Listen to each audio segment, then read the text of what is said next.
ओम नमः शिवाय. हर हर महादेव.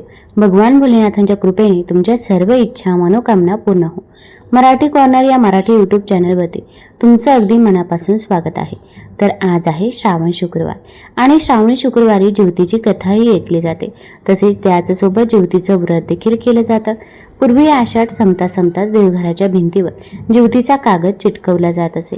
घरातील आत्या, मावशी, आई, आजी कापसाची वस्त्रे तयार करून त्याला हळद कुंकवाची बोटं लावून त्या माळा आणि गोडाधोडाचा नैवेद्य ज्योतीला दाखवत असे.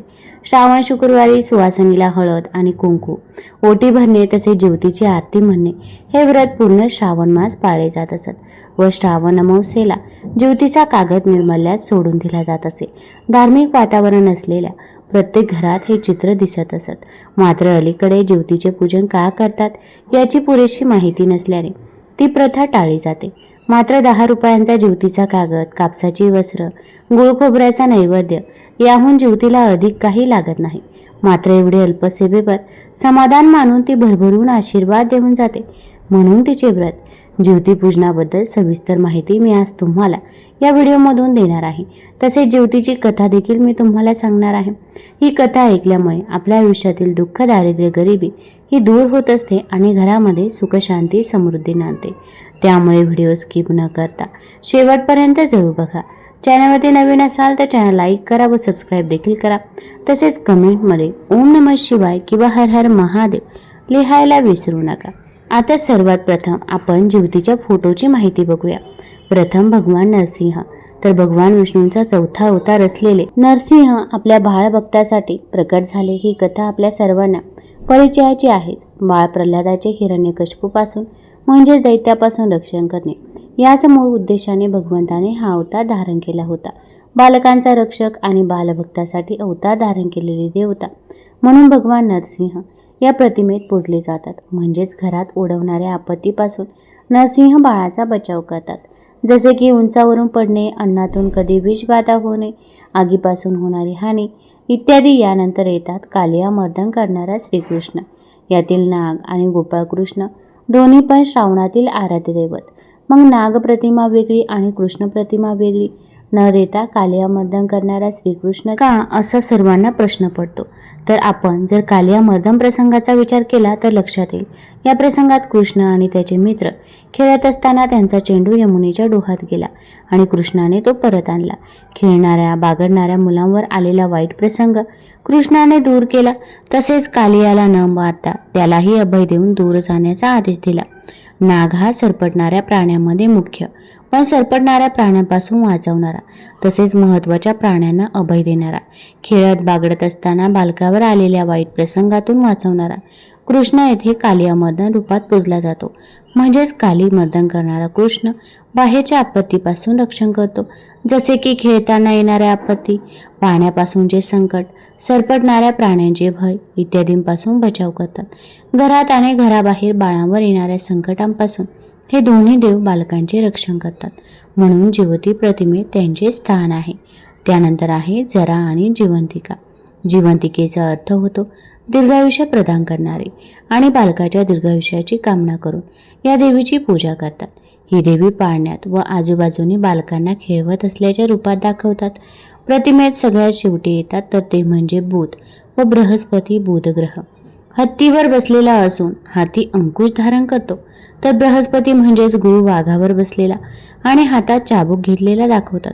बुधाच्या प्रभावाने जातकाला अलौकिक बुद्धिमत्ता, आकर्षक व्यक्तिमत्व इत्यादी गुण प्राप्त होतात. तर बृहस्पतीच्या प्रभावाने शैक्षणिक प्रगती, आध्यात्मिक उन्नती, विवेकबुद्धी जागृत होते. बुधाचं वाहन हत्ती. हत्ती हे उन्मत्तेचं प्रतीक आहे.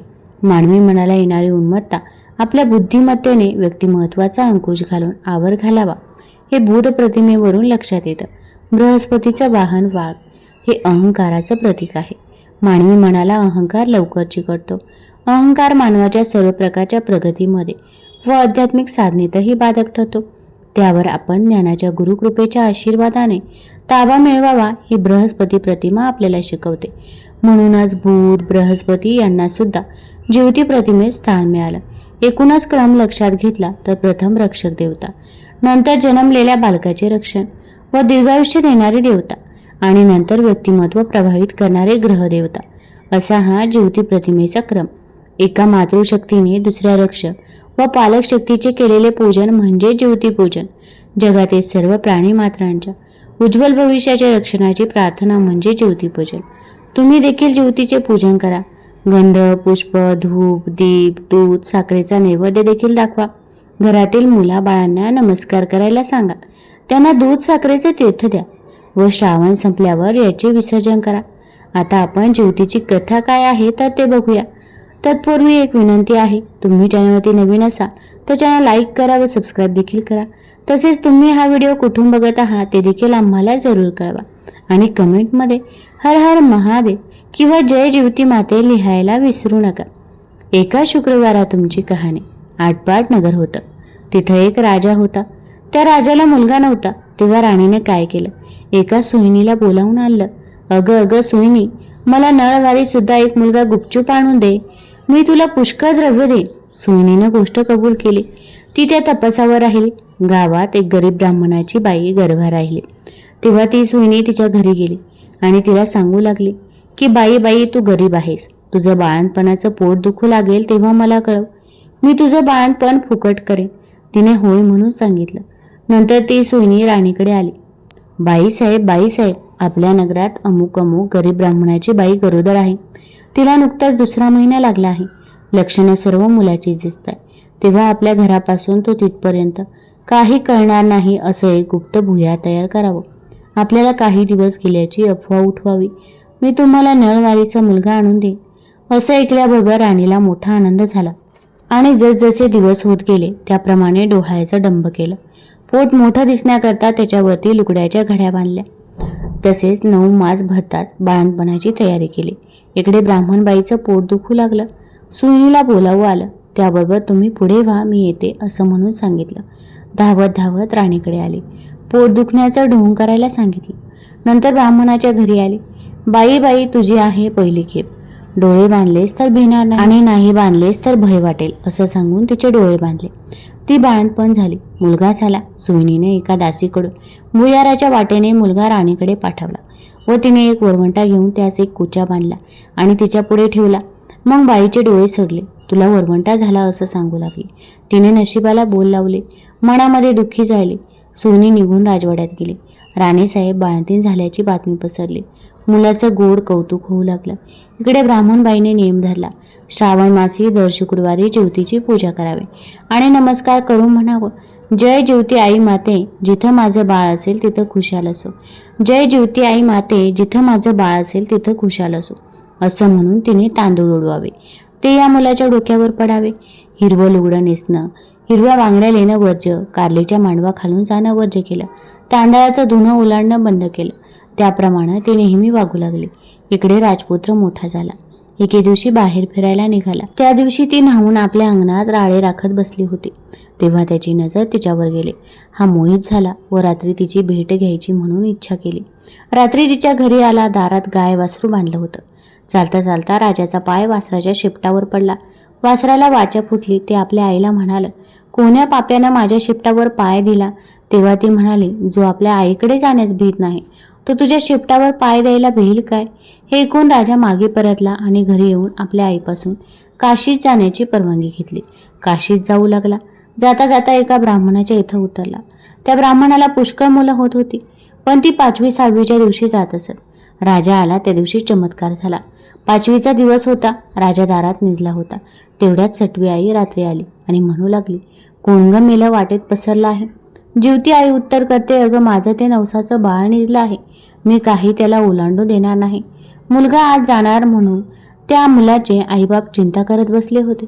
त्यांनी हा संवाद ऐकला. इतक्यात उत्तर रात्र झाल्यावर सटवी आई व ज्योती आई आपापल्या रस्त्याने निघून गेल्या. उजाडल्यावर ब्राह्मणाने येऊन राजाचे पाय धरले. तुमच्यामुळे आमचा मुलगा वाचला. आजचे दिवस मुक्काम करा अशी विनंती केली. राजाने ती मान्य केली. त्याही रात्री याप्रमाणे प्रकार झाला. दुसऱ्या दिवशी राजा चालता झाला. इकडे यांचा मुलगा वाढत चालला होता. पुढे काशीस गेल्यावर यात्रा केली. गयावजनाची वेळ आली. पिंड देतेवेळी ते घ्यायला 2 हात वर आले. असं होण्याचं कारण त्याने ब्राह्मणांना विचारलं. ते म्हणाले, घरी जा. साऱ्या गावातल्या बायका पुरुषांना जेवायला बोलव, म्हणजे याचं कारण समजेल. मनाला मोठी चुटपुट लागली. घरी आला, मोठ्या थाटाचं मावत केलं. त्या दिवशी शुक्रवार होता. गावात ताकीद दिली, घरी कोणी चूल पेटू नये, सगळ्यांनी जेवायला यावं. ब्राह्मणीला मोठं संकट पडलं.